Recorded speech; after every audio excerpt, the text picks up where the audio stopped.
एक तरफ जहां पीएम मोदी के शपथ ग्रहण समारोह की तैयारी चल रही है, वहीं दूसरी तरफ पूरा विपक्ष बीजेपी पर हमलावर है। इसी कड़ी में कांग्रेस नेता पवन खेड़ा ने एनडीए पर हमला बोला है। उन्होंने कहा कि एनडीए का full form Naidu dependent alliance और नीतीश डिपेंडेंट अलायंस हो गया है।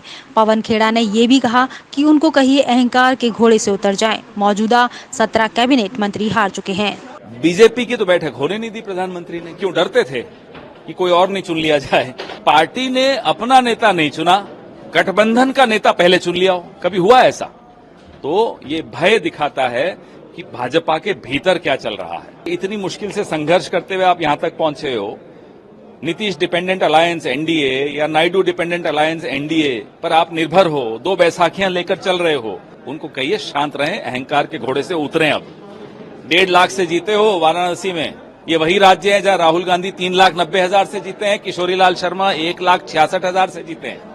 17 मेंबर ऑफ द कैबिनेट, 17 मंत्री हार चुके हैं। इससे बड़ा और क्या जनाक्रोश आप झेलेंगे?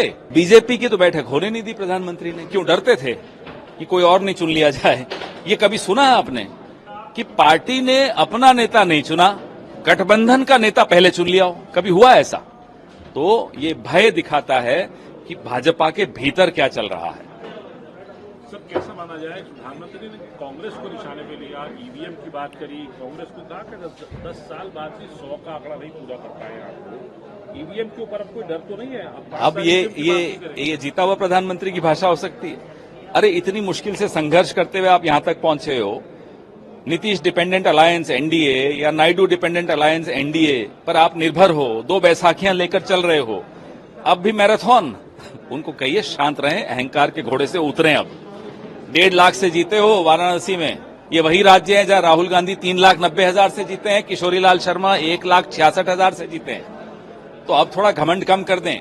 17 मेंबर ऑफ द कैबिनेट, 17 मंत्री हार चुके हैं। इससे बड़ा और क्या जनाक्रोश आप झेलेंगे?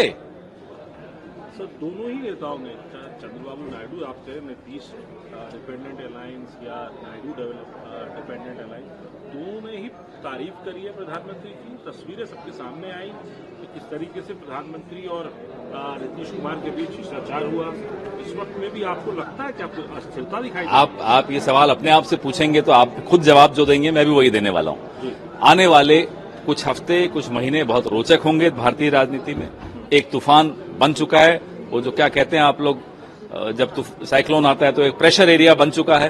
प्रेशर एरिया एक नहीं अनेक बन चुके हैं। नागपुर में रेशम बाग में एक प्रेशर एरिया बना हुआ है, गडकरी जी की मन में एक प्रेशर एरिया बना हुआ है, लखनऊ में गोरख मठ में, गोरखनाथ जी के मठ में एक प्रेशर एरिया बना हुआ है। इस इतने सारे प्रेशर एरियाज बने हुए हैं। नायडू जी और नीतीश कुमार जी को कुछ करने की आवश्यकता नहीं है। जो होना है भीतर से ही हो जाएगा। आखिरी सवाल, क्या इंडिया इंटैक्ट है? क्योंकि कल आम आदमी पार्टी ने इंडिया तो हमेशा इंटैक्ट रहता है। हमारी इंडिया अलायंस इंटैक्ट है। अभी तो और नए सदस्य आने वाले हैं, इसलिए इंडिया तो बहुत न केवल इंटैक्ट है, इंडिया बढ़ रहा है। आम आदमी पार्टी के बयान में क्या कहें? दिल्ली के विषय में जो बयान उन्होंने कल दिया, ये हम अलायंस जब बना तभी कह चुके थे कि आम आदमी पार्टी के साथ कांग्रेस का समझौता दिल्ली में जो हुआ है ये लोकसभा चुनाव तक है, उसके बाद के लिए नहीं।